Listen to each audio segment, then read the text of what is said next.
Thank you, Mr. Speaker. Last November and again in January, Georgians made plans to vote. Then they made history. They voted absentee by mail, they voted early in person, they voted at the polls on Election Day. Georgians turned out in record-breaking numbers because they could access the ballot. Lies upon lies were told about our elections in response, and now this bill is before us, built on those same lies. My message to all Georgians is to make your voter plan right now for November 2022 and prove that the last election turnout is the new normal.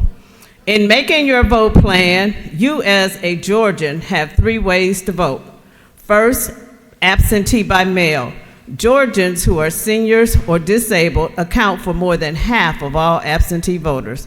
Instead of celebrating the fact that these vulnerable Georgians could vote safely and securely during the pandemic, SB 202 makes it harder for them to vote. It would burden absentee voters without a Georgia license. It would force absentee voters on the rollover list to receive their ballots 20 days later. It would create an 11-day cutoff for applications that would have prevented even Governor Kemp from voting in November. This bill would also remove the ability of seniors and Georgians with disabilities to return their ballot to a convenient ballot drop box, even though these ballots would now require sensitive personal information. SB 202 is the work of those who don't care about accessibility, safety, or convenience that absentee voting provides many vulnerable Georgia voters. If you are a senior or a Georgian with a disability, if you depend on absentee voting for any reason, make a vote plan now. Ensure your voice is heard. For Georgians that vote early in person, your lines will be longer because of the time limits on absentee ballots and limited number of drop boxes.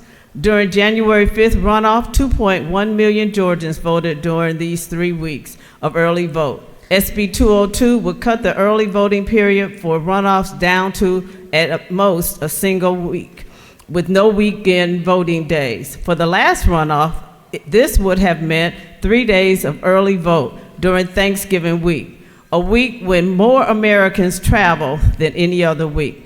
If you vote early, make a plan to vote now. This theme of SB 202 of votes lost extends into Election Day voting.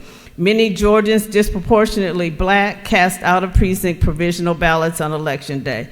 They do so for any number of reasons, including not being notified of changes in polling location and the fact that they can vote anywhere in the county during early vote.